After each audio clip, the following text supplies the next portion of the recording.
Assalamualaikum warahmatullahi wabarakatuh. Perkenalkan, saya Ektin Putri Rahmawati dengan NIM 113241102 dari kelas 4D. Di video kali ini saya akan mempresentasikan dan juga demokrasi untuk ujian perbaikan dari mata kuliah CT Scan Dasar Praktikum.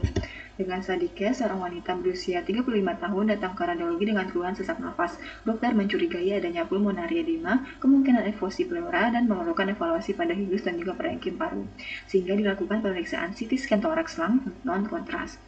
Yang pertama itu adalah bagaimana persiapan pasien.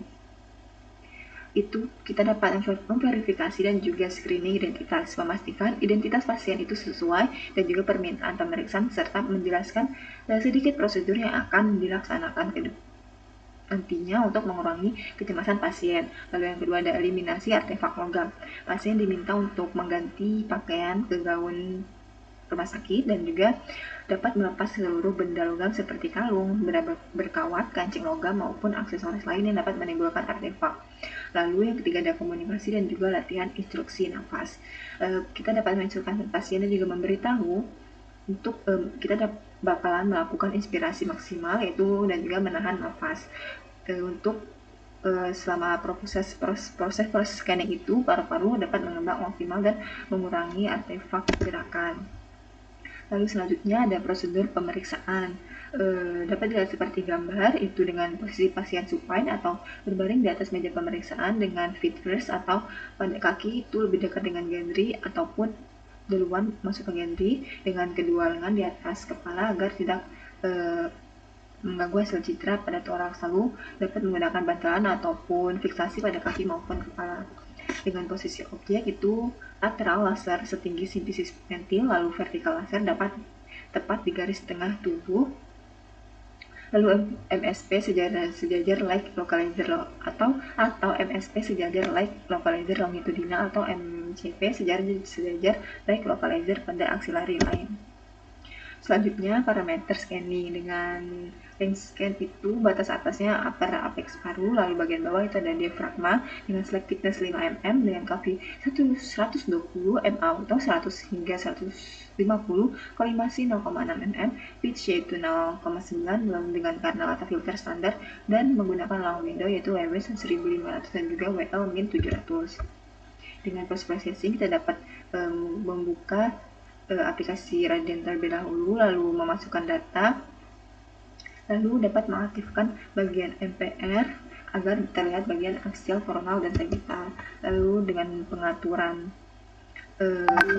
atau orientasi hasil citra, kita dapat mengubah WWL, lalu kita simetriskan menggunakan vertebral sebagai midline agar dapat seimbang atau simetris tegak lurus. Lalu dapat mengatur selectiveness yaitu 5 mm dan dapat melakukan evaluasi pada bagian anatomi. Kita dapat langsung melakukan dengan membuka aplikasi Radian, lalu memasukkan file yaitu data praktikum CT thorax, lalu kita dapat menunggu. Setelah itu kita dapat membuka 3D MPR dengan 3 bagian. Kita dapat mengubah WWL ke CT lung. Lalu dengan 3D rotate kita dapat menyimetriskan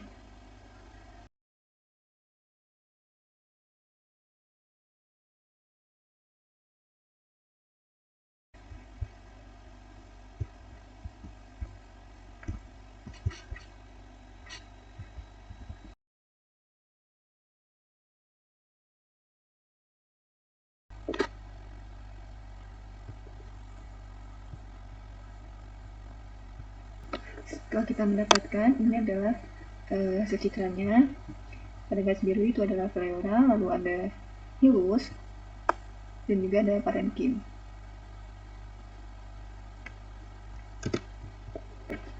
Lalu anatominya itu adalah pulmonary edema, yaitu adalah penumpukan cairan di jaringan interstisial atau alveolus paru yang dapat mengganggu pertukaran gas dan juga menyebabkan sesak nafas. Pada kondisi ini cairan dapat terkumpul di rongga pleura dan juga menimbulkan evosi pleura. Lalu hilus, parenkim, dan juga pleura itu dievaluasi. Untuk parenkim sendiri itu dapat melihat akumulasi cairan dan juga penyebaran edema. Lalu ada hilus paru dapat melihat kongesti atau perubahan pembuluh darah pulmonalis. Lalu ada pleura dapat mendeteksi kemungkinan evosi pleura yang menyertai edema. Lalu kita menggunakan long window, yaitu WW dengan WW 1500 GB atau min 700, itu dapat memberikan visualisasi optimal terhadap padanti paru dan juga rongga pleura. Sekian dari saya, terima kasih banyak.